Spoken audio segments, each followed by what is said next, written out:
Shalom familia, feliz noche para todos, que el Eterno los bendiga, Shabbat Shalom.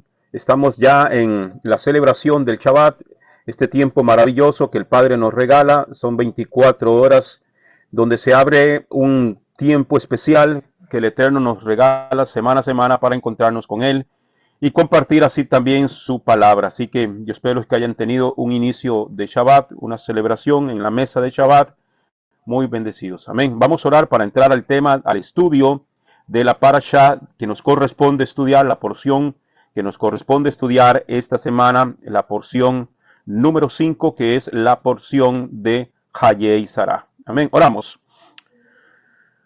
Baruch Adonai Hameborah Leolam Baed, Baruch Atah Adonai Eloheinu melech olam, Asher Bahar Banu Mikol Ha'amin, Benatan Lanu et Torato, Baruch Atah Adonai Divrei HaTorah. Bendito eres tú, Adonai, Elohim nuestro, soberano del universo, que nos has escogido entre todas las naciones y nos has entregado su Torah. Bendito eres tú, Adonai, dador de la Torah.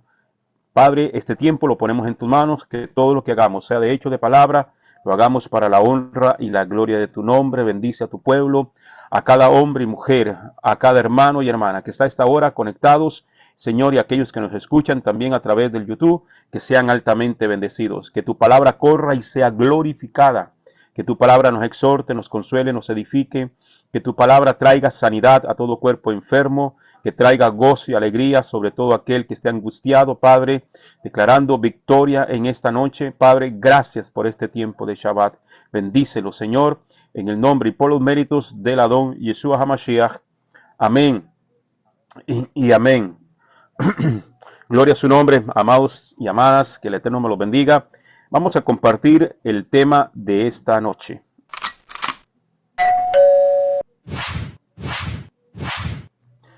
Esta noche tenemos el tema de la parashá, que es la parashá Hayei Sarah, la parashá número 5 del ciclo anual que estudiamos semana a semana, de 54 porciones. Amén.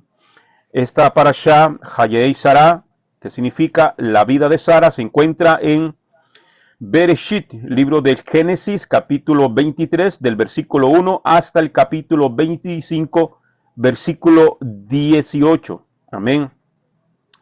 Y ahí se encuentran ubicadas las 7 aliyot, como siempre, agradeciendo a los hermanos y hermanas que nos ayudan siempre a las lecturas semanales de las aliyot. Amén. La Haftarah se encuentra en el primer libro de Reyes, capítulo 1, versículo 1 al 31, y la Mishnah Nazarita o el Brit Hadashah se encuentra en Primera de Corintios, capítulo 15, versos 50 al 57. Como siempre, hermano, tratamos de utilizar, esta noche lo vamos a utilizar bastante, creo yo, la metodología de estudio, tanto las esferas como lo que es la escalera educativa. Amén. Así que yo espero que haya bendición en su santa palabra. Bien. Introducción. La expresión hebrea Hayei Sarah, que significa la vida de Sara, pone de manifiesto la transparencia, la trascendencia, y el impacto duradero de Sara. A pesar de que se narra su muerte, este nombre resalta cómo las enseñanzas y el espíritu de una persona pueden influir en las generaciones venideras. O sea, que son personas que por su comportamiento, su lealtad con el Eterno, también marcan aún las generaciones futuras, como en este caso, que hasta el día de hoy se está hablando de esta gran mujer llamada Sarai, y que el Eterno le cambia su nombre a Sara. Amén. Ok, entonces, la parashá enfatiza la importancia de recordar y honrar a nuestros antepasados, subrayando que nuestras acciones y legado espiritual tienen un eco eterno en la historia y en la vida de nuestros descendientes. Los temas que vamos a encontrar dentro de esta parashá, de lo que lo estuvimos viendo durante la lectura de la semana y los audios que usted escucha día a día durante la semana, antes de llegar al Shabbat. Ok, número 1, la muerte de Sara. 2, la adquisición de la cueva de Macpela. 3, Abraham envía a su siervo Eliezer a buscar una esposa para Isaac. Eliezer ora a Dios para cumplir su misión. Punto número 5, Ribca es la elegida por Adonai para ser esposa de Isaac. Eliezer se encuentra con Labán. 7, Isaac se encuentra con Ribca. Abraham vuelve a casarse. 9, la muerte de Abraham. 10, la genealogía de Ismael. Amén. Esos son 10 puntos que encontramos en el estudio y la lectura de esta parashá.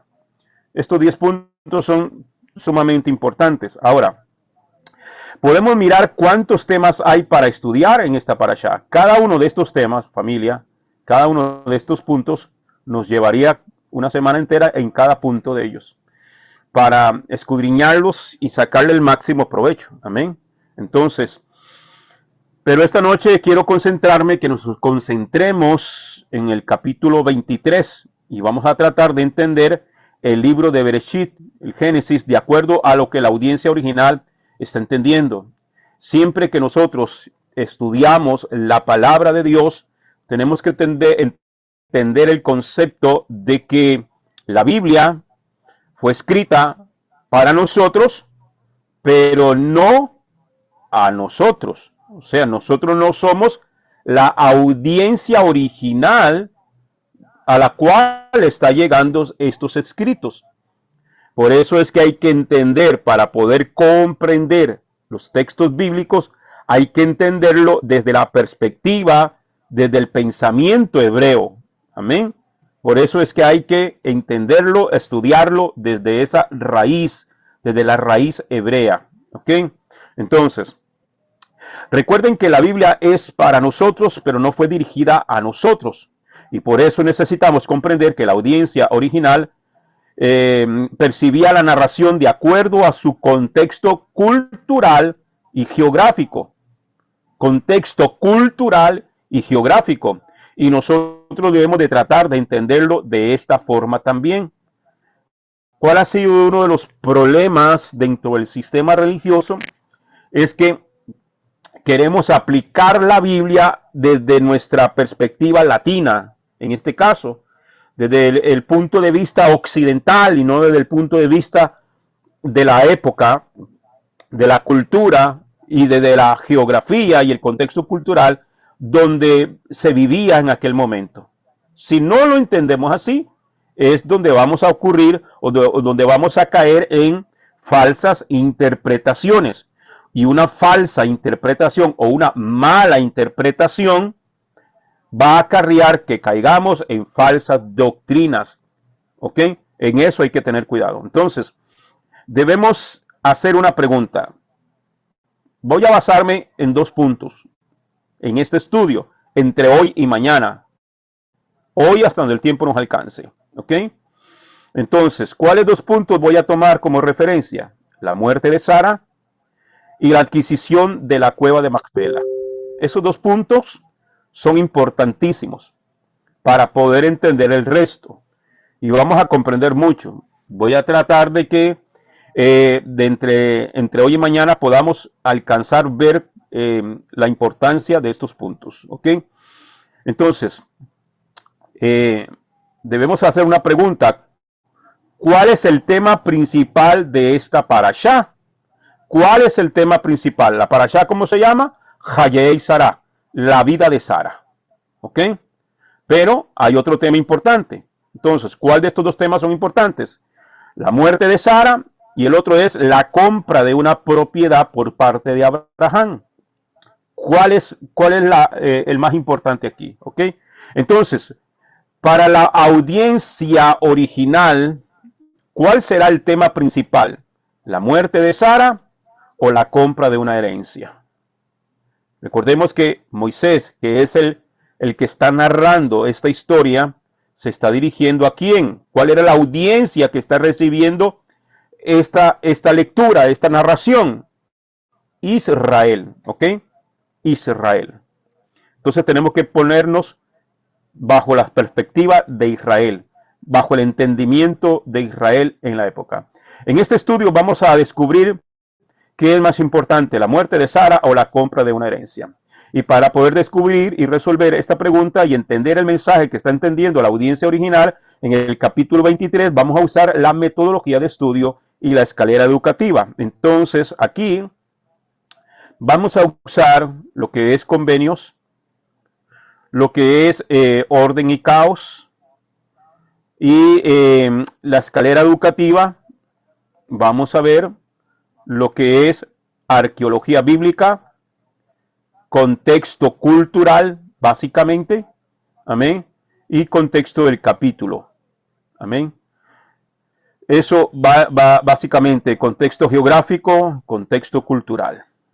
Entonces, vamos a ver la metodología a dos esferas, caos y orden, con el tema de la muerte de Sara, y también la esfera de convenios en el tema de la compra de una propiedad. Considerando estas dos esferas, también vamos a considerar la escalera educativa y nos vamos a centrar en el contexto cultural, que nos va a ayudar a tener mayor discernimiento con respecto a lo que la audiencia original está comprendiendo también. Y también el contexto del capítulo. Esos son los que vamos a ver. Moisés, quien es el que escribe y narra la historia del Génesis, usa una forma técnica de narración para poder transmitir el mensaje a la audiencia original.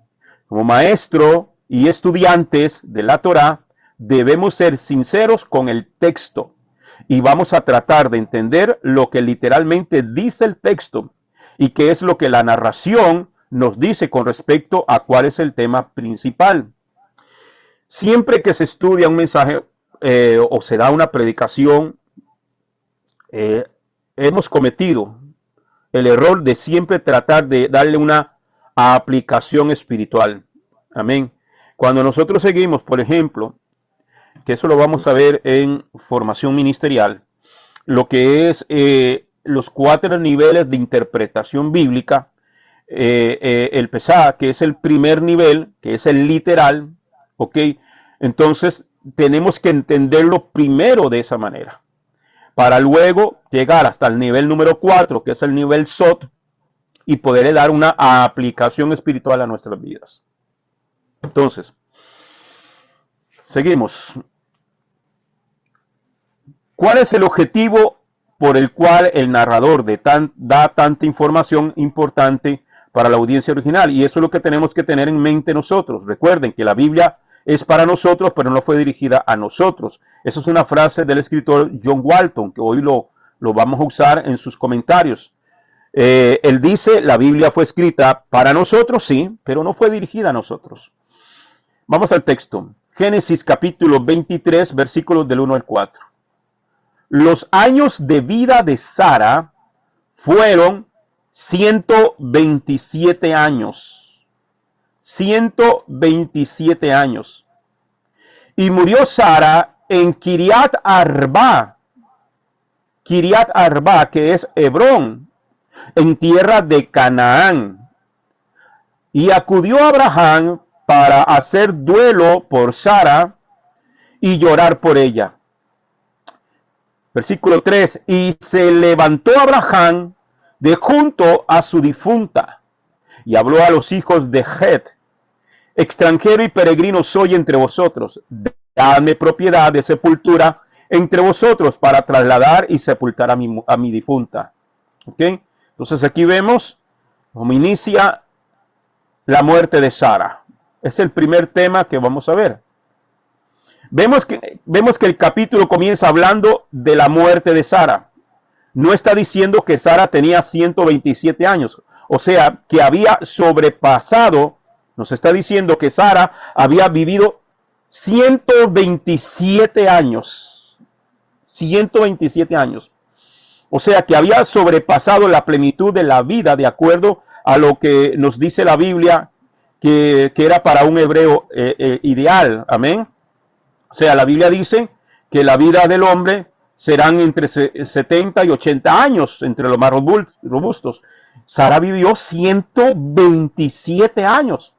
Sobrepasó aquello. Ahora, ¿dónde muere Sara? Aquí es donde utilizamos el contexto geográfico. El lugar geográfico donde murió Sara en la tierra de Canaán es Kiriat Arba. Kiriat Arba. ¿Qué significa ciudad de los cuatro? Eso es lo que significa este nombre hebreo. Kiriat Arba, ciudad de los cuatro, en hebreo. Y puede referirse a varias interpretaciones. Comúnmente se interpreta como la ciudad de Arba, que era un gigante que fue padre de los anaseos. Otra interpretación es que se refiere a cuatro gigantes, Anak y sus tres hijos. Y por ejemplo, cuando nosotros vemos en la repartición de la tierra, en la época de Josué, en la época de Yehoshua, Caleb reclama el monte Hebrón. Arba, Kiriat Arba es Hebrón. ¿Ok? Entonces, y dice que ahí, cuando Josué le dice que ahí hay gigantes, que ahí están los descendientes de Anak. ¿Dónde era eso? Ahí, Kiriat Arba, que luego se le cambió el nombre a Hebrón. ¿Ok? Entonces, se refiere a cuatro gigantes, Anak y sus tres hijos. O a las cuatro parejas de patriarcas enterrados en la cueva de los patriarcas. En este lugar, que se llamó Kiriat Arba, que su nombre está asociado con los gigantes, y que también en ese lugar, según la tradición judía, dice que en ese lugar están enterrados los patriarcas. ¿Ok? Entonces vamos a ver aquí, ciudad de los cuatro. La interpretación más literal del nombre es ciudad de los cuatro. Referencia a Arba. Una interpretación bíblica sugiere que Arba era un gigante y Kiriat Arba significa ciudad de este personaje, que más tarde se conoció como Hebrón. Que la ciudad de Hebrón es donde vivió David. ¿Ok? Cuatro gigantes. Según comentaristas bíblicos como Rashi, el nombre podría referirse a Anak, hijo de Arba, y sus tres hijos, Aimán, Sesai y Talmí. Cuatro parejas, que también hace referencia a que es el lugar de cuatro parejas. Otra interpretación es que se refiere a las cuatro parejas enterradas en la cueva de los patriarcas, que así se le llamó. Hay una cueva que se llama la cueva de los patriarcas. Y según tradiciones judías también dice que ahí están enterrados Abraham y Sara, Isaac y Rebeca, Jacob y Lea. Y según el libro del Zohar, Adán y Eva están enterrados ahí también. Abraham hace duelo por Sara y la llora. Esto demuestra que la muerte de su amada afecta a Abraham en gran manera. Pero tenga en mente lo que dice el versículo 3, que lo vimos. Y se levantó Abraham de junto a su difunta, es decir, que obviamente estaba triste, que la lloró, o sea que le afectó la muerte de su esposa amada. Pero Abraham tuvo que levantarse, es decir, tuvo que ponerse en pie, ponerse firme y volver en sí, reaccionar. Esto lo saqué un comentario de la enciclopedia judía. ¿Ok? Entonces, la palabra hebrea que utiliza aquí para levantó es kun. Kun. Lo encontramos en el diccionario con el H61 y 65, que es una palabra polivalente, o sea que tiene varios significados. Y entre otras cosas significa cambiar. Es decir, que Abraham tuvo un cambio en su actitud y después de llorar la pérdida de su esposa, se ocupó de los asuntos relativos al entierro de la misma. ¿Ok? Entonces, lo que nos indica que la pérdida de un ser querido debe limitar nuestra vida, no debe limitar nuestras vidas. Hay gente que no sabe lidiar con la muerte de un padre, de una madre, de un hijo, y no es que no te duela, no es que no tengas que llorar. Claro que hay que llorar. Es más, yo le aconsejo a la gente llorar.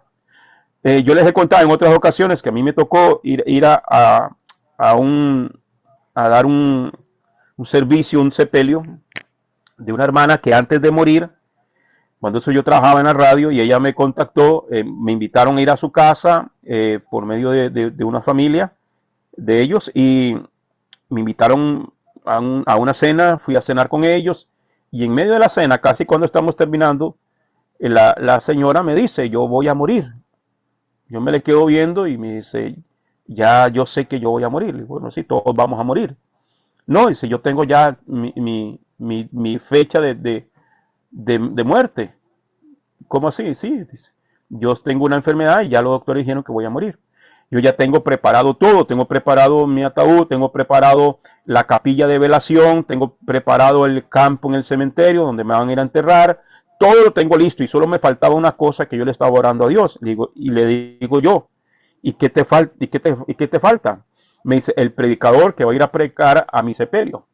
Y el Señor me dijo que lo invitara a usted porque usted es el que va a ir a predicar a mi sepelio. Bueno, me comprometí con ella y tuve que ir. Cuando ella me avisaron que habían fallecido, yo estaba en una campaña evangelística aquí en la zona de Guapiles y me llamaron y tuve que dejar, eso fue como un sábado en la noche, me avisaron y el domingo me fui en la mañana, fui al sepelio y me regresé en la noche del domingo para poder terminar la campaña. Bueno, el asunto está que hay gente que no sabe lidiar con esas cosas. Entonces, cuando estoy allí predicando, antes de predicar, estaba la hija, la señora tiene una hija, solo una hija tuvo. Y la muchacha está en esa angustia, pero ella no está llorando ni nada. Y ella como quiere soltar el llanto. Y llega un tipo ahí que se hizo llamar profeta, que profeta de Dios, y viene y le dice, no llore porque su mamá, el Señor me dijo que ella no te quería ver llorar y que no sé qué y no sé cuánto. Y yo estoy ahí, por allá, esquineado, y estoy escuchando eso. Y ella se le queda viendo al hombre, y yo cuando él se retiró así, yo me acerqué y le dije, llore todo lo que tenga que llorar. Se me queda viendo, le digo, sí, es que no fue cualquier cosa que se te murió tu mamá. Y tienes que llorarla. Ella estaba deseando que alguien le dijera eso. Me abrazó y se soltó a llorar. Hay que llorar, hermano. Llorar nos alivia el alma también, pero hay que reaccionar, ¿ok? ¿Qué es lo que está haciendo Abraham? Lo que nos indica que la pérdida de un ser querido no debe limitar nuestras vidas y los asuntos relativos a ella, sino que debemos reponernos sabiendo que la muerte no es el fin. Es por eso que debemos cobrar ánimo ante la pérdida de un ser querido y no ser como los que no tienen esperanza, según lo dice en Primera de Tesalonicenses, capítulo 4, versículos 13 y 14. Amén. Donde el apóstol Pablo aconseja, ¿verdad? Que nosotros tenemos esperanza, no como los impíos que no tienen esperanza. Amén. Porque nosotros tenemos la esperanza de que Mashiach regresará y los muertos en Mashiach resucitarán primero. Hay esperanza. Tenemos esperanza. Entonces, teniendo esto en mente, vamos a continuar leyendo lo que dice la Biblia. En Génesis 23, 4 al 6. Extranjero y peregrino soy entre vosotros. Dame propiedad de sepultura entre vosotros para trasladar y sepultar a mi difunta. Y los hijos de Het respondieron a Abraham diciéndole, óyenos, Señor mío, tú eres en medio de nosotros un príncipe de Elohim, de los cananeos. Y aquella gente lo están reconociendo como un príncipe de Elohim. Y le dicen, sepulta a tu difunta en lo más escogido de nuestros sepulcros. En lo mejor. Ahí él está hablando a los hijos de Het, eran gente principales, eran gente de autoridad. Ellos le están diciendo, escoge aquí, ninguno de nosotros te va a negar. Dice, tú eres en medio de nosotros un príncipe Elohim. Sepulta a tu difunta en lo más escogido de nuestros sepulcros. Ninguno de nosotros te negará su sepulcro para sepultar a tu difunta. Entonces, ya sabemos que empieza hablando sobre la muerte de Sara. Nos da el lugar geográfico. Amén.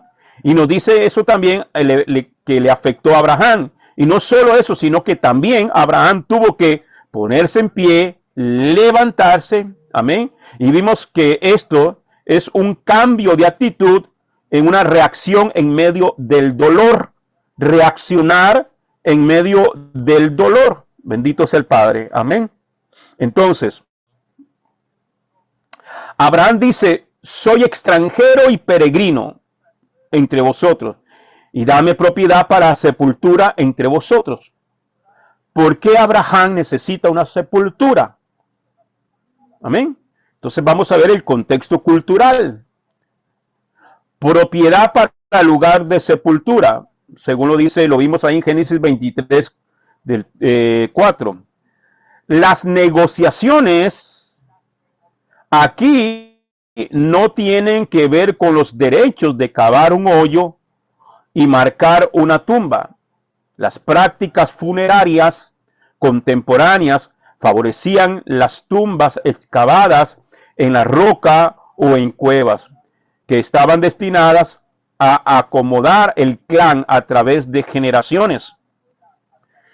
Los cuerpos se colocarían en estantes de roca hasta que no quedara nada más que los huesos, momento en el cual los huesos se retirarían a la parte posterior de la tumba o se reubicarían en algún tipo de contenedor para dejar espacio para otro cuerpo.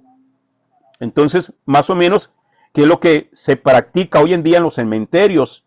Amén. Usted compra su terreno, su bóveda, su espacio allí, y eso se convierte como en la tumba familiar o en el sepulcro de la familia, ¿verdad? Entonces, por ejemplo, en Costa Rica, no sé en otros países, aquí creo que son cada 5 años, cuando ya el cuerpo, 5 o 10 años, los huesitos los recogen, los meten en bolsitas y los acomodan dentro de la misma bóveda o los pasan a una cuestión, una bóveda común allí. Y para que se pueda seguir utilizando esa bóveda. En este caso, las tumbas eran en rocas o en cuevas para este propósito. El uso de tumbas familiares puede explicar parcialmente el uso de la frase junto a su pueblo, ¿verdad? Y fue enterrado junto a su pueblo. Esto lo vamos a ver en Génesis 25:8. O fue sepultado junto a sus padres. Entonces ahora podemos entender, entendiendo el contexto cultural, podemos entender el porqué de esta frase, la encontramos en la Biblia. Los antepasados fallecidos fueron honrados a través de una variedad de prácticas que no cesaron después del entierro. Estas prácticas hicieron deseable que las tumbas se hicieran cerca de asentamientos algo permanentes. ¿Amén? Esto es comentario de John Walton en el comentario ilustrado de Sonderbanks del libro del Génesis. ¿Ok? En el libro El Shulchan Aruch, en la página 421 está escrito: el entierro del difunto es una misbah, es un mandamiento muy grande. Hay que efectuarlo en el mismo día de la muerte y está prohibido postergarlo para el día siguiente, a menos que sea para rendir mayor homenaje al difunto, por ejemplo, para permitir a parientes estar presentes para los funerales, o bien si las leyes del país no autorizan el entierro el mismo día. ¿Ok? Solamente en esos casos que se diga, bueno, tengo un familiar que vive en otro país, o tengo un familiar que vive en el interior del país, vive muy lejos del lugar donde falleció la persona y donde va a ser enterrado, entonces se le va a dar el tiempo para que pueda venir a honrar a su familiar y estar presente en la sepultura. Amén. Entonces, en el entierro del familiar, ¿ok? O que por algún motivo las leyes del país tienen que dar más de 24 horas para verificar que realmente la persona falleció y que no está teniendo alguna reacción allí y que luego se vaya a enterrar viva. Entonces solamente en este caso, pero hay que enterrarlo lo más pronto posible. ¿Ok? Vemos que las costumbres en el antiguo Medio Oriente eran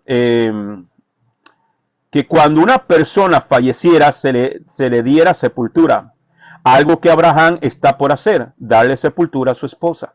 Entonces, vemos desde el contexto cultural que en el antiguo Medio Oriente se nos está hablando de que cuando moría una persona no solamente se le daba sepultura, sino que también habían prácticas rituales después de su entierro, que estaban relacionados con la adoración a muertos. Y esto por lo general ocurría cerca de lugares de asentamiento permanentes o ciudades, como lo vimos aquí en el comentario. Amén.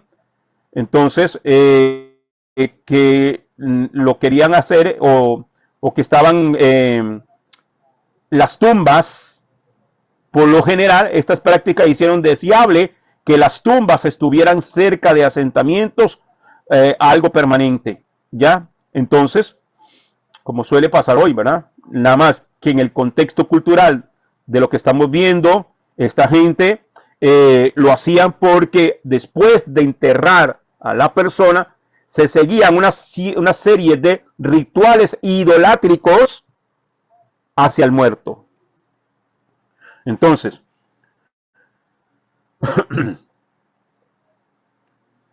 tenga esto en mente porque ahora cuando continuamos leyendo lo que dice el capítulo 23, el narrador, en este caso es Moisés, se encarga de dejarnos en claro el lugar donde quiere Abraham enterrar a Sara, y es un lugar lejos de las ciudades.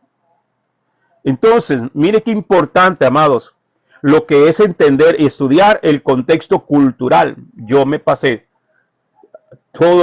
ayer todo el día y hoy todo el día, toda la tarde, estudiando el contexto cultural de los entierros y todo esto, hermano, que le estoy explicando ahorita.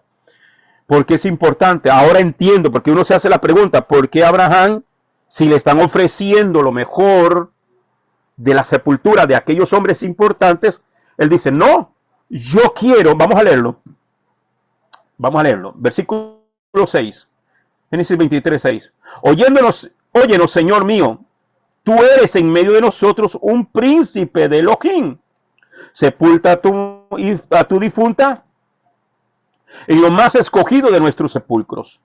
Ninguno de nosotros te negará su sepulcro para sepultar a tu difunta. Llama mucho la atención por qué los hijos de Het lo están reconociendo como un príncipe de Dios. Este es vocabulario que lo vamos a ver muy presente en la Biblia. Abraham se le reconoce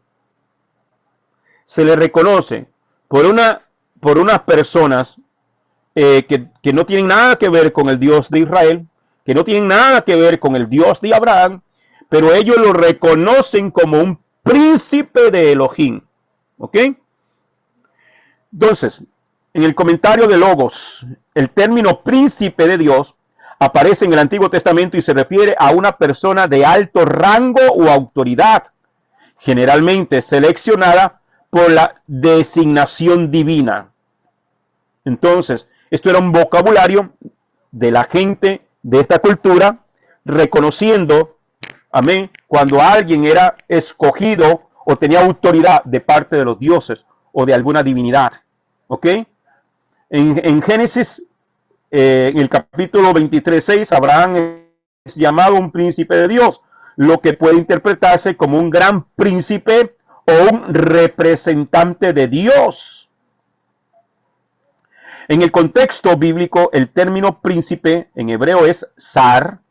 Príncipe es zar en hebreo. Amén. Por eso, de aquí es la raíz de esta zar, es la raíz de Sara. Que Sara significa princesa. Sara era una princesa. Y Abraham es reconocido como un príncipe, un zar. ¿Ok? Se aplica a diversos líderes, incluyendo reyes, jefes tribales y dignatarios. Entonces, este título de príncipe no se le daba a cualquiera, o no se reconocía a cualquier persona como un príncipe. Se aplicaba solamente a líderes, incluyendo reyes, jefes tribales y dignatarios. Es importante notar que el profeta Isaías utiliza el título príncipe de paz para referirse al Mesías venidero. En el libro de Daniel, el término príncipe también se aplica a seres angelicales como Miguel, quien es descrito como uno de los principales príncipes de Dios. ¿Ok? Entonces, aquí tenemos un resumen del por qué es muy probable que los hijos de Het se dirigen a Abraham como príncipe de Elohim, porque reconocen que Abraham tiene una autoridad y sabemos que desde que el Eterno habla con Abraham, escoge a Abraham. Él es un escogido no de los dioses, él es un escogido de Dios. Y entonces por eso es, y no solamente es un escogido de Dios, sino que es uno que tiene autoridad de parte de Dios. Amén. Es uno que tiene autoridad de parte de Dios. Es un príncipe. Gloria a su nombre. Estamos bien, ¿verdad? Ok. Bendito el Padre. Entonces, aquí tenemos un resumen del por qué es probable que los hijos de Het se dirigen a Abraham como un príncipe Elohim, porque reconocen que Abraham tiene una autoridad. Amén. Abraham se presenta delante de los hijos de Het como un extranjero y peregrino. Dice, soy entre vosotros. Y los hijos de Het le responden, óyenos, Señor mío, tú eres en medio de nosotros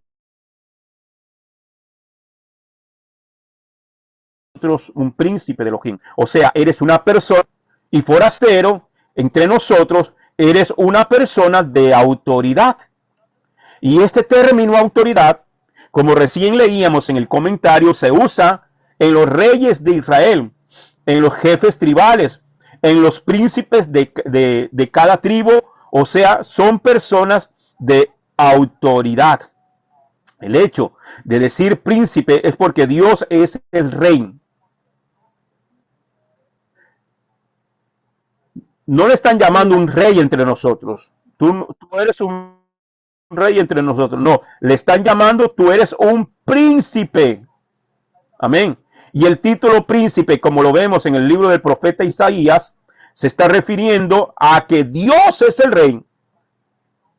Dios es el rey. ¿Ok? El hecho de decir príncipe es porque Dios es el rey sobre Israel. Y todo aquel que tenga autoridad en Israel es un príncipe de Dios. Y eso lo vamos a poder entender con los reyes de Israel. Ellos eran reyes. Todos los reyes de Israel eran reyes en la tierra, pero eran príncipe de Dios. Porque el rey de Israel realmente es el Eterno, mientras que el rey en la tierra de Israel es un príncipe. Es alguien que Dios le ha dado su autoridad para ser el representante de Dios en la tierra prometida, en este caso Israel. Entonces, por eso es que el Mesías es un título, el príncipe, amén, príncipe de Dios. Padre eterno también es un título que se le aplicaba también a los reyes, que eran padres de la nación de Israel. Tenían esa autoridad de padre. Eso hay que entenderlo desde el contexto cultural. Por eso, cuando, por ejemplo, que utilizan Isaías para decir, porque él es Dios fuerte, Padre eterno, príncipe de paz. Y la palabra que usa para Dios fuerte es Elohim, un juez fuerte. Padre eterno, sí, porque tiene una autoridad de padre aquí en la tierra. Pero es el príncipe de Dios, porque Dios es el rey de todo. Entonces, ellos eran reyes en la tierra, pero eran príncipe de Dios, porque el rey de Israel realmente es el Eterno. ¿Ok? Entonces, ellos son representantes de Dios en la tierra. Abraham era el representante de Dios en la tierra. Por eso se le da el título de príncipe. Génesis 23, 7 al 9 dice: pero Abraham se levantó y se postró ante el pueblo de aquella tierra, ante los hijos de Het, y les habló diciendo: si tienes voluntad de que sepulte a mi difunta, separándola de mi presencia, oídme e interceded por mí ante Efrón, hijo de Zoar, para que me dé la cueva de Macpela, que tiene al final de su campo, que por plata cabal me la dé como propiedad de sepultura entre vosotros. Abraham no está pidiendo favor, no está pidiendo téngame en lástima. Él está diciendo, no, yo quiero comprar un terreno. Y Abraham lo tiene visto. Ya él sabe cuál es el terreno que él quiere. Él quiere la cueva de Macpela. ¿Dónde está la cueva de Macpela? La cueva de Macpela está dentro del terreno de las propiedades de un hombre que se llama Efrón. Y él está acudiendo ante los hijos de Het, que eran autoridad en esta ciudad, para que intercedan por él ante Efrón. Para que Efrón, el hijo de Zoar, le venda aquella parte de su terreno donde se encuentra esta cueva. ¿Dónde estaba? ¿En qué parte del terreno? Dice que tiene al final de su campo. No le estoy diciendo que me la regale, no le estoy diciendo que me la preste, porque dice que por plata cabal me la dé como propiedad de sepultura entre vosotros. ¿Por qué Abraham quiere una cueva al final del campo? Hay que hacerse esas preguntas, familia. Cuando uno va estudiando y voy leyendo, yo me voy haciendo preguntas. Entonces me detengo esta pregunta y tengo que investigar por qué. ¿Ok? Entonces recuerde que culturalmente los sepulcros estaban cerca de las ciudades. Pero aquí Abraham le está diciendo, yo necesito sepultar a mi muerta, pero no la voy a sepultar cerca de una ciudad. Yo la voy a sepultar en el extremo de la heredad, al final del campo, lo más lejos posible de la ciudad. ¿Por qué? ¿Por qué? Lo vimos ahora en el contexto cultural. ¿Por qué? ¿Quién quiere responder? ¿Por qué?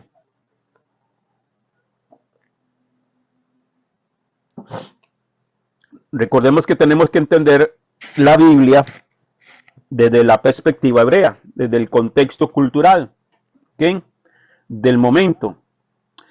Entonces, es decir, Abraham dice, aquí ya la audiencia original está entendiendo que hay un precedente contracultural con respecto a la sepultura. Cuando el pueblo de Israel está escuchando esta narración de Abraham, de Moisés, ellos entienden el porqué. Porque estaba haciendo algo contracultural.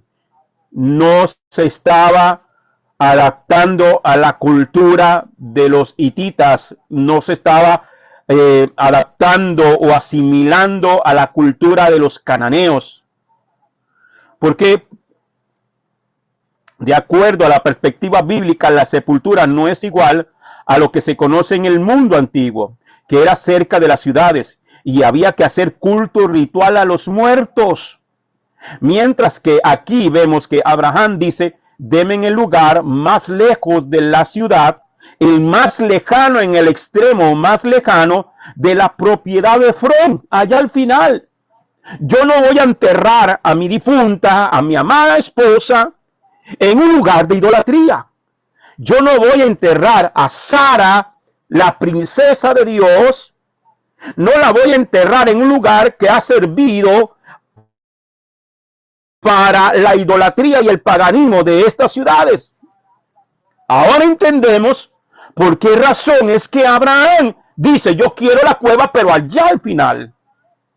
Aquella donde no ha servido nunca como sepulcro, porque todas estaban en los centros de las ciudades, en los lugares más cercanos a las ciudades, donde se rendían cultos idolátricos, rituales idolátricos. Y Abraham dice, no, yo no quiero eso. Entonces, ya dice De acuerdo a la perspectiva bíblica, la sepultura no es igual a lo que se conoce en el mundo antiguo, que eran cerca de ciudades. Había que hacer culto ritual a los muertos, mientras que aquí vemos que Abraham dice, deben el lugar más lejano de la ciudad, el más lejano, en el extremo más lejano de la propiedad de Efrón. Entonces, ya desde este momento estamos viendo que parte de la guión de esta narración es marcar un precedente contracultural en donde Israel no tiene que seguir con las costumbres. Israel no puede seguir, el pueblo de Dios, el creyente de Dios, no tiene que seguir con las costumbres del antiguo Medio Oriente, en los rituales a los muertos, sino que hay un procedimiento, hay una forma donde sí hay que darle sepultura. Hay que hacer duelo, sí. Hay que llorar al muerto, sí. Pero no hay que idolatrarlo. ¿Ok? De ahí salieron las costumbres de rezar el rosario, de hacer el novenario, de hacer un montón de cosas, que eso es idolatría. Y Abraham nos está dejando a nosotros un precedente contra la cultura de estos pueblos paganos. Cuando examinamos el contexto cultural, automáticamente podemos entender que Abraham está haciendo algo que culturalmente se hacía, pero a pesar de eso le está marcando un precedente contra cultura, diciendo no va a ser un lugar de adoración de muertos. Por eso es que en Devarim, en Deuteronomios capítulo 18, versículo 9 dice, cuando entres en la tierra que Yuhebajei tu Elohim te da, no aprenderás a hacer las cosas abominables de aquellas naciones. No podemos seguir la corriente de este mundo. No podemos seguir con las tradiciones que hace el mundo. Aunque parezcan muy bonitas, aunque parezcan que tienen mucho sentido, que aunque parezca que es muy honorable, no aprenderás a hacer las cosas abominables de aquellas naciones. Entonces, ahora, si entendemos por qué Abraham está pidiendo enterrar a su difunta, le ofrecieron lo mejor de los sepulcros. Es como que un ricachón hoy que tiene un mausoleos allí en los cementerios y enchapados en cerámica o en materiales de finísimos allí, y le dice, entierra ahí a tu mamá, o entierra ahí a tu hijo, o entierra ahí a tu padre, o entierra ahí a tu esposo, a tu esposa, yo te doy el espacio. Abraham dijo, no, yo quiero una cueva, aquella que está allá. Pero Abraham, eso ni siquiera está preparado, eso está ahí, solitario allá. Yo quiero esa. Yo no la quiero aquí, por más fino que sea, no la voy a enterrar en un lugar idolátrico. ¿Ok? Entonces vamos a seguir leyendo lo que dice el capítulo 23, verso 9 al 13. Dice, Génesis 23, 9 al 13. Para que me den la cueva de la Macpela que tiene al final de su campo, que por plata cabal me la dé como propiedad de sepultura entre vosotros. Y Efrón habitaba en medio de los hijos de Het. Y respondiendo Efrón eteo a Abraham, ok, entonces vimos que primero Abraham habla a los hijos de Het. Ellos le ofrecen lo mejor. No. Intercedan. Si de verdad tienen buena voluntad conmigo y quieren que yo entierre a mi difunta, por favor, vayan, intercedan por mí ante Efrón. Entonces traen a Efrón. Y él dice, le habla, que quiere la cueva de Macpela. Y respondió Efrón Eteo a Abraham: a oídos de los hijos de Het y de todos los que entraban por la puerta de su ciudad. O sea, hay testigos, testigos. Aquí está lo que conocemos como convenios, acuerdos, tratos. Ahí tiene que haber testigos. ¿Ok?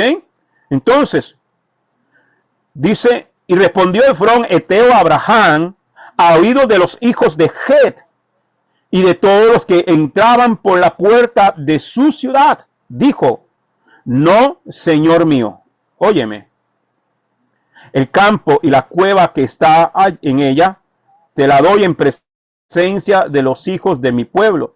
Sepulta a tu difunta. Te la doy, como diciendo, te la regalo. ¿Ok? Cualquiera de nosotros la hubiera aceptado. Pero Abraham se postró ante el pueblo de aquella tierra y habló a Efrón ante el pueblo de aquella tierra: escúchame, si te parece. Oiga bien, y habló a Efrón ante el pueblo de aquella tierra: escúchame, si te parece. Acéptame el valor del campo y sepultaré allí a mi difunta. No, en otras palabras, no quiero que me lo regales. Es una forma también de honrar a su esposa.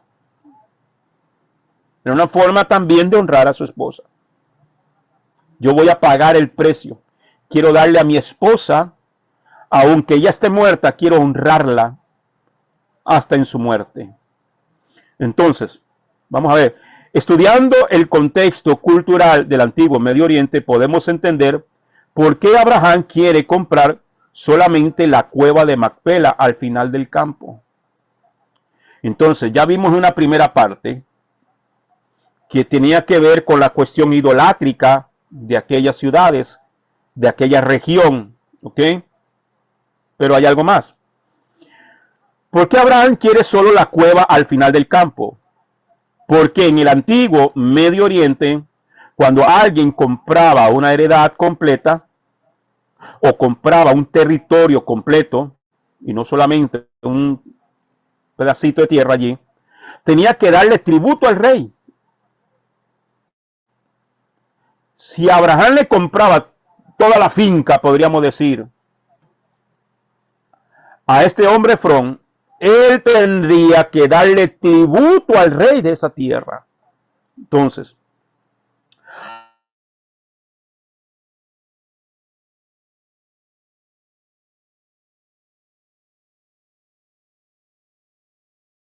por lo cual eso es una ofrenda. Pues Abraham, en su sabiduría, él está diciendo: miren, yo no quiero comprar toda la propiedad. A mí solamente me interesa el extremo del campo, porque de esa forma se estaba evitando pagar el tributo, que era como rendirle culto al rey, que era considerado un dios para los hititas. En todas estas regiones, recordemos que los reyes de las naciones eran considerados dioses, como en el caso de Faraón, dios en la tierra. Y todos los reyes de esta época y de estas regiones se consideraban y se autoproclamaban dioses. Entonces el pueblo tenía que rendirle tributo, pagarle como ofrenda, no como impuesto territoriales para que el gobierno funcione, sino como una ofrenda de culto, como cuando usted y yo le damos y le ofrecemos algo al Eterno. ¿Sí me está entendiendo? Y es por eso también que Abraham está marcando aquí, en su sabiduría, en medio de su tristeza, en medio de su dolor, en medio de su angustia, el dolor que está sintiendo, que el amor de su vida, es que era el amor de su vida, había muerto. Pero aún en medio de eso, él no se dejó llevar. Él fue un hombre, como vimos anteriormente, que se levantó Él tuvo un cambio para poder hacer las cosas, hermano, sin perder la perspectiva de que Él le sirve a un Dios vivo. Y todo lo que Él está haciendo aquí, no solamente es honrando a su muerta, es honrando a Dios y manteniéndose fiel a Dios. Manteniéndose fiel a Dios. Es por eso, hermano, mire, aquí hace unos días, por acá han muerto varias personas. Y del pueblo. Y nos llegó la invitación de que la misa se realiza a tal hora y que luego vamos a pasar al cementerio, aquí, el cementerio local. Bueno, yo los acompaño al cementerio, pero no voy a ir a la misa. Si un día llega a pasar que mi madre o algún familiar mío fallece y parte de la familia es católica y quieren llevar a la misa, llévenla. Pero yo no voy a ir. Nos vemos en el cementerio. Ahí voy a llorar, ahí voy a hacer lo que tenga que hacer. Pero no voy a ir a entrar a un lugar idolátrico. No lo voy a hacer. Así sea mi madre, así sea un hijo, así sea quien sea. No voy a entrar a un lugar idolátrico porque yo me tengo que mantener fiel a Dios aún en medio de mi dolor, aún en medio de la tristeza, aún en medio de la angustia, aún en medio de la desesperación, de perder a un ser amado, de perder a un ser querido, de perder a un hijo, de perder a la madre, de perder padre, de perder hermano, lo que sea. Debemos de mantenernos fiel a Dios. La fidelidad a Dios no se negocia. Y eso tiene que tenerlo usted claro y tiene que tenerlo, yo se lo hago saber a mi familia. No voy a negociar mi fidelidad a Dios por querer complacer a familia, amigos o hermanos en la fe. No, la fidelidad a Dios no se negocia. Entonces, Abraham en su sabiduría, él está diciendo, miren, yo no quiero comprar toda la propiedad. A mí solamente me interesa el extremo del campo, porque de esa forma se estaba evitando pagar tributos, que era como rendirle culto al rey, que era considerado un dios para los hititas. Estamos viendo cómo Abraham está marcando un precedente contracultural. Abraham no va a rendir culto, no le va a pagar tributo a otro dios que no sea el Dios que le dijo, sal de tu tierra y de tu parentela a la tierra que te mostraré, al Dios que creó los cielos y la tierra. Al Dios que creó los cielos y la tierra. Qué bueno es que usted y yo sepamos a quién le estamos sirviendo, a pesar de los pesares, a pesar que podamos estar pasando por momentos de angustia y de tribulación. Por momentos, amados hermanos, de que nos dieron la espalda, de que nos fueron infieles, de lo que sea, familia, de lo que sea. Lo hemos vivido. Y recuerde que nuestra fe tiene que ser probada. Nuestra fidelidad a Dios, nuestra emuná tiene que ser probada. Y es en estos momentos donde podemos demostrar que realmente nosotros somos fieles al Dios de Israel. Ya termino con esto, hermano, porque el tiempo se nos fue. Tengo otra clase ahorita. Esto nos saqué un comentario de un libro, el libro de Génesis, del capítulo 18 al 55 de Víctor Hamilton, ¿ok? Versículo 10 al 11 dice, Efrón escucha la petición de Abraham y no necesita que el mensaje le sea transmitido por intermediarios. Desea hacer esta transacción pública, de modo que no solo sus compañeros hititas conozcan su oferta a Abraham, sino también cualquiera que entre en la ciudad. Por eso incluso, dice, de todos los que entran en la ciudad. Ella, Spicer, ha argumentado que la frase, todos los que entraban en la puerta de su ciudad, es decir, de la ciudad de Efrón, es una expresión idiomática que se refiere a un grupo con voz en los asuntos de la comunidad, es decir, las autoridades más altas de la ciudad, los líderes de la ciudad. Sin embargo, nuestra traducción sugiere que la frase simplemente designa a cualquiera, incluso los líderes de la ciudad, que entren en la ciudad en sus asuntos diarios. El número de testigos se incrementa con la adición de estos transeúntes. Esto era un contrato público. Efrón no hará nada en secreto. Su disposición a ser honesto con Abraham contrasta con la renuncia previa de Abraham a ser honesto con el faraón y con Abimelech. ¿Ok? 4 veces Abraham ha usado el verbo Natán. Amén. Cada vez lo he traducido como vender o pagar. 4 veces él dice Natán, o sea, él está usando la frase que me lo venda, que yo le pago, yo le voy a pagar, vender o pagar. Abraham desea comprar una porción de la propiedad de Efrón. No está buscando una dádiva, no está buscando un regalo. Efrón usa el verbo Natán 3 veces en el versículo 11 y aquí lo ha traducido como dar al intentar obtener derechos de propiedad. Abraham es el comprador poseyendo la propiedad. Efrón impresionará a Abraham con su magnanimidad. Él es el dador, o sea que él quería dársela y que la gente quedara impresionada y que Abraham mismo, de ser un magnánimo, una persona muy buena, pero Abraham no acepta. Abraham dice, no, yo quiero comprarlo por precio. Bien, familia, vamos a dejarlo acá. Mañana, si el Eterno lo permite, a las 5:30 de la tarde, hora de Costa Rica, hora de Centroamérica, vamos a continuar con este estudio. Yo espero que le haya sido de bendición y que le haya aclarado un poco más desde los puntos que hemos tocado, desde el contexto cultural, el contexto de los pactos, amén, y que nos haga entender un poco más la importancia de este relato en las Sagradas Escrituras. Amén. Si hay algún comentario o alguna pregunta. Amén, amén, bendiciones, Shabbat Shalom. Shabbat Shalom, mi hermano Sí, sí, Mauricio. Bueno, muy nos muestra bueno, muy esto bueno. algo tremendo, ¿verdad? Vemos a Abraham, pero vemos esa honra a su esposa, no querer tenerla cerca de personas contaminadas, apartándola totalmente. Y como usted lo dice, más aún la fidelidad a la luz de la palabra a Hashem. Amén. Qué Así es, maravilloso, así es. porque Abraham Aquí lo relatan vemos tanto.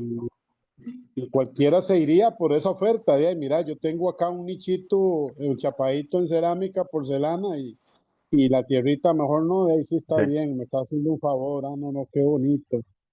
Qué maravilloso, qué estudio más maravilloso para realmente poner nosotros en contexto lo que estamos viendo, que cómo Dios lo solicita un grado de santidad muy alto, esa fidelidad, ese no negarse a la palabra de Dios. Amén. Amén.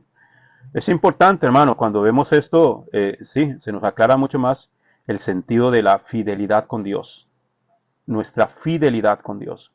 El amor hacia la persona amada que ha muerto y todo, honrarla, dándole una sepultura honorable, amén, y hacer el mayor esfuerzo para hacerlo. Algo que todos deberíamos de prepararnos, ¿verdad? Para cuando llegue ese momento, tener todos los recursos para poderlo hacer de una mejor manera, de la manera en que nuestros recursos nos lo permitan, ya, y rendirle culto. Es parte de rendirle honor, perdón. Es parte de la vida, se dice que la muerte es parte de la vida, del vivir del ser humano. Todos teníamos que pasar por eso, a no ser que Mashiach venga antes. Pero si no, si él tarda en venir, pues vamos a tener que pasar por el umbral de la muerte, o ya sea nosotros o algún familiar, y necesitamos hacerlo de una manera correcta. Hermana Maday, levantó la manita. Sí, lo que quería saber era, ¿a dónde está situado la cueva de Macpela? Israel no la tiene, ¿verdad? ¿O sí? Está en Hebrón, en la ciudad de Hebrón. La ciudad de Hebrón, por ejemplo, la ciudad de Hebrón, que es lo que es Kiryat Arba, es es lo que es donde vivió David, que era Hebrón, la ciudad de David. Okay, todo esto es parte de Israel. Lo que en aquel momento, claro, era de los cananeos, de los hititas y todo eso. Pero también al momento en que Abraham compra ese terreno, se hace, se hace un derecho legal para que luego Israel pueda tomar posesión de la tierra. ¿Ya? Eso es Israel actualmente. Ya. Bien, Según según sí. lo que escuché yo, de la hermana Lisa, dice que son, bueno, había dicho ella que esta propiedad de Macpela, de la, la del el rey del templo Ajá. y la de José, es la misma, las tres. Las tres están ubicadas ahí mismo en Israel. ¿La de quién dices? Perdón. La propiedad de José cuando él fue enterrado y la del templo del rey David, que él compró para hacer el templo. Ah, no, es Yo diferente el creo que terreno. son diferentes los tres. Sí, sí, Mm. son diferentes. Sí. Pero siempre, eso es lo que no sé, no entendí o no, si están siempre en manos de Israel. Bueno, en este momento no sabría decirle, hermana, si están ahorita, porque como Israel ha cedido terrenos durante los tiempos, ¿sí? Eh, Hebrón, por ejemplo, lo que es Hebrón ahorita, eh, es que ha sido un territorio de parte de Israel, está en lo que es el territorio de la tribu de Judá, por ejemplo. Pero la tribu de Judá, lo que es Belén y todos estos lugares, está hoy en manos de los árabes, lo que se conoce como Cisjordania, está en manos de los jordanos. Entonces, ahorita sí, lo que es todos estos lugares, la mayoría están en manos de los árabes. Que eso va a tener que volver a las manos de Israel, ¿verdad? Cuando Mashiach regrese. Pero actualmente, por ejemplo, Hebrón no está en manos de ni siquiera Judea y Samaria. Judea y Samaria están en manos de los árabes en estos instantes.